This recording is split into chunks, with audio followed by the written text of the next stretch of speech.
ঠাকুর, মা ও স্বামীজির চরণে প্রণাম নিবেদন করে শুরু করছি স্বামী লোকেশ্বরানন্দ মহারাজ কর্তৃক সম্পাদিত Ramakrishna mission institute of culture, goal park থেকে প্রকাশিত শতরূপে সারদা। আজ পাঠ করব নবজাগরণ, সমাজ বিবর্তন ও শ্রী মা সারদা দেবী। লিখেছেন অমিতাভ মুখোপাধ্যায় মহাশয়, অধ্যাপক এবং প্রাক্তন প্রধান, ইতিহাস বিভাগ, যাদবপুর বিশ্ববিদ্যালয়, কলকাতা।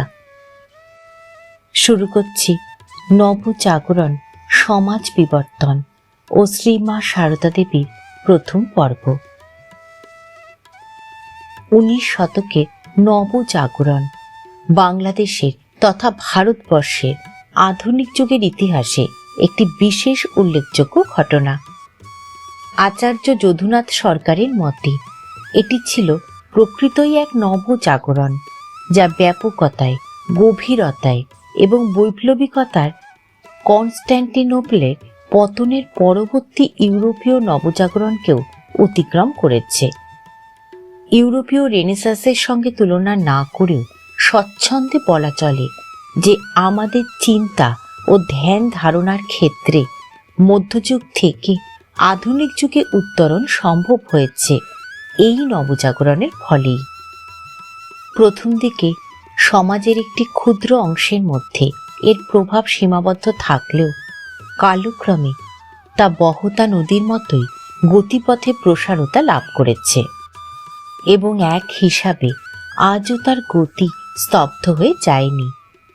একথা সম্ভবত অস্বীকার করা চলে না যে পাশ্চাত্য শিক্ষা ব্যবস্থার প্রবর্তন ও পাশ্চাত্য ভাবধারার প্রসারই এই নবজাগরণের প্রাণশক্তি জুগিয়েছিল।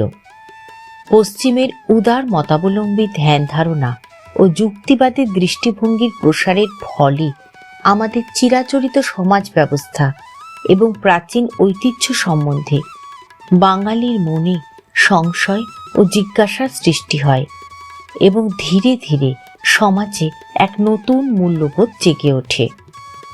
এই নতুন দৃষ্টিভঙ্গি ও মূল্যবোধ হতেই ধর্ম ও সমাজ সংস্কারের বাসনা জাগে, ভাষার সংস্কার ও নতুন সাহিত্য রচনা শুরু হয়ে যায় এবং পরিণামে জাতীয়তাবোধের বিকাশ ও স্বাধীনতা লাভের জন্য রাজনৈতিক আন্দোলনের সৃষ্টি হয়।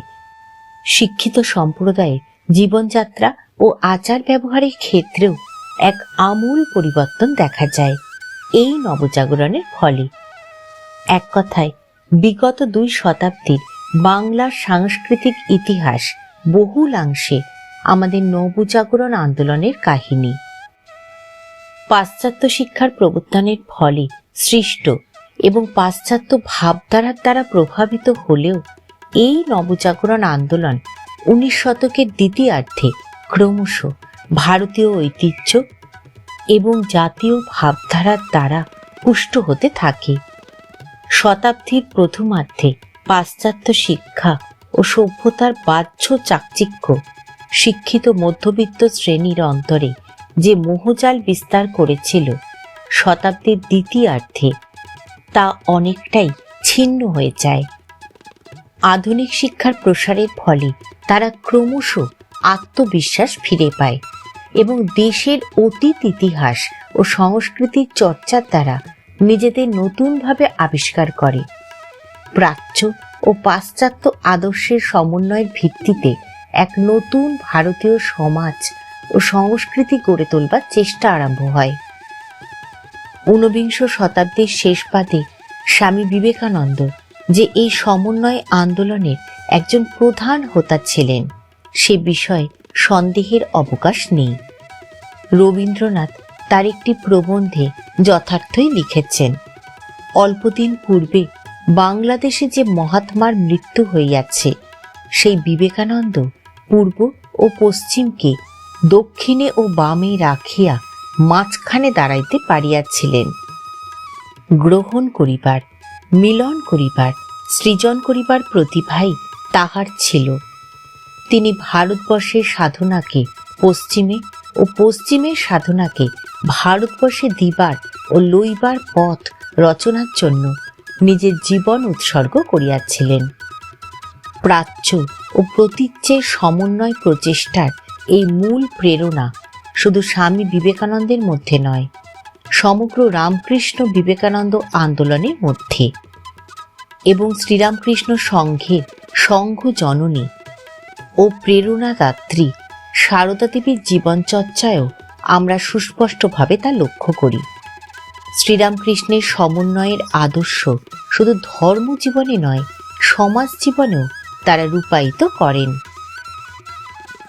শ্রীরামকৃষ্ণের মতোই শ্রীমা সারদা দেবীর বাল্য ও কৈশোর অতিক্রান্ত হয়েছিল পশ্চিমবঙ্গের এক গ্রাম্য পরিবেশে, যেখানে পাশ্চাত্য শিক্ষা ও সভ্যতার প্রভাব তখনও বিশেষ অনুভূত হয়নি।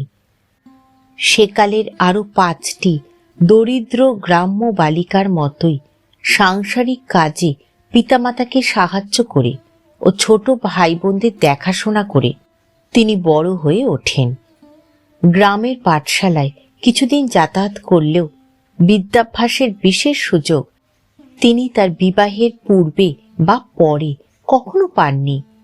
প্রাপ্তবয়সে দক্ষিণেশ্বরে ও শ্যামপুকুরে বাংলা বই পড়তে ভালো রকম শিখলেও তিনি কখনো নিজ হাতে চিঠিপত্র লিখেছেন বলে জানা যায় না।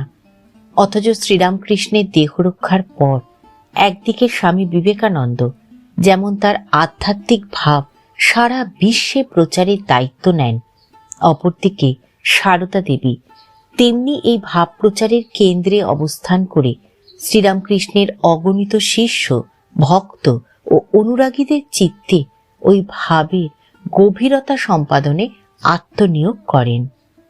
এদের উভয়ের কার্যপ্রণালীকে পরস্পরের পরিপূরক বলে গণ্য করা যেতে পারে এবং শ্রীরামকৃষ্ণ সংঘের গঠন ও বিস্তারের পশ্চাতে এদের উভয়ের প্রেরণাই সমানভাবে ছিল বলা চলে। বাহ্য দৃষ্টিতে শ্রীরামকৃষ্ণ ও সারদা দেবীর জীবনে একটি পার্থক্য সহজেই আমাদের চোখে পড়ে। আক্ষরিক অর্থে সন্ন্যাসী না হলেও শ্রীরামকৃষ্ণ কোনোদিনই সাংসারিক দায় দায়িত্ব বিশেষ গ্রহণ করেননি। সংসারকে তিনি যেন বাইরে থেকে স্পর্শ করেছিলেন। সারদা দেবীর জীবন কিন্তু বাহ্য দৃষ্টিতে ঘোর সংসারীর জীবন, যদিও লোক কল্যাণে তার তপস্যার কোনোদিনও নিবৃত্তি হয়নি এবং সংসারের মধ্যে বাস করেও তার প্রকৃত স্বরূপ তিনি কখনো বিস্মিত হননি। জীবনের প্রায় শেষ অধ্যায় পর্যন্ত সাংসারিক দায় দায়িত্ব বহন করার ফলে সারদা দেবী সংসারী ও সমাজবদ্ধ জীবের সমস্যাগুলি সম্বন্ধে সর্বদাই সচেতন ছিলেন এবং প্রচলিত অর্থে সমাজ সংস্কারকের ভূমিকা গ্রহণ না করলেও তার জীবন ও বাণীর মধ্যে আমাদের নানাবিধ সামাজিক সমস্যার সমাধান সহজেই খুঁজে পাওয়া যায়। ঠাকুর, মা ও স্বামীজির চরণে প্রণাম নিবেদন করে শেষ করছি আজকের পাঠ। অমিতাভ মুখোপাধ্যায় মহাশয় কর্তৃক রচিত নব জাগরণ, সমাজ বিবর্তন ও শ্রীমা সারদা দেবীর প্রথম পর্ব।